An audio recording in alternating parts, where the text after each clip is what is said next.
सम्मिलित अतिथि महोदय संपादक प्रधान आचार्य उपसभापति और विज्ञान शिक्षक एवं मोर कुनि कुनि वैज्ञानिक तुम वैज्ञानिक हो वैज्ञानिक हम पे मोर गोटे दोष अच्छी ठीक अच्छे से दुनिया में जहाँ भी पाठ पढ़ा जाए जिते बड़ साइंटिस्ट सहित मुझे मिसे तो मुझे कौन पचारि ना प्रश्न पचारि से गोटे दोष ठीक अच्छे मोर सब बड़ दोष इवन कौ क्वेश्चन पचारि पचारे मत घर जवाब दे छोट पिला 4 वर्षर पिला सी कौन मैंने उत्तर दब तो मुझे मनीष हूँ सब बुद्धिमान जदि सी जो प्रश्न कर आरंभ कर निश्चित उत्तर मिल तो पे बेस समय नेबानी खाली तुम गोटे छोट प्रश्न पचारे और विषय आम जाना और आम आम भर थोड़ा वैज्ञानिक जो मनोभावना अच्छे केमी आम उन्मोचन कर ठीक अच्छे देखा केजन से जिनस को देखी मुझे पचारि अच्छा सकालू आम फुल तोड़ू केजन तोड़ुछ समस्ते एवं हस्पिटाल अच्छी जेहतु पुओ देह खराब सका गोटे धला फुल 4टा पाखुड़ा ठीक अच्छे से निहाती दरकार से फुलर नाम सियोर देखीछ तोड़ीछ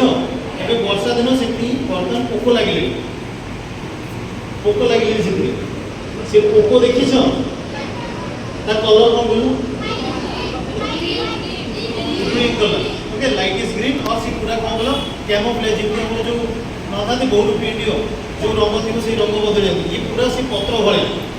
केबे तुम भूल हाथ मारछ ठीक है वेरी गुड अच्छा हो पिला माने से किम चाले देख देखछ किम चाले मत बोलो स्लो मोशन काई की ताकू की कोइ छथि इमेजिन कर किम चाले मत एक्शन कर देखो तामाने तुम टगर फुल तोड़न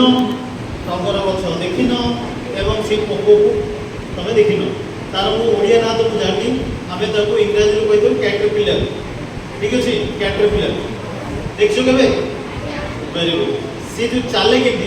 इमेजिन मो इंडेक्स फिंगर ये हूँ कैटरपिलर सी चले डाल आम कहो ये चले कि अप एंड डाउन मुवमेंट कहो देखीच ये मुवमेंट कर अप देन डाउन केबे तो पचारछ why do you walk like this और why you are behaving like this to up and down तो केबे पचारछ पचारिबो ठीक अछि सो मु एमती गोटे यूनिवर्सिटी पिला माने पे क्लास आसले मु पचार दिले why do you ask that caterpillar why you used to be walk like this तो जने geology class how that insect can answer you तुम कौची मनीष हूँ सब कौन बुद्धिमान प्राणी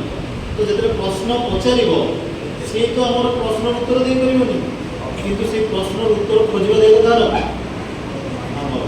ठीक अच्छे तेणु से जो प्रश्न करने को पड़ो ताले तुम उत्तर जापर तार जापर परवर्ती समय में आसते से उत्तर जाना चेष्टा कर आउ गोटे छोट जिन तुमने परीक्षण निजे कर आमको परीक्षण में बड़ गवेषणागार दरकार नहीं कर प्रकृति आमको सदाबले कम गवेषणा कर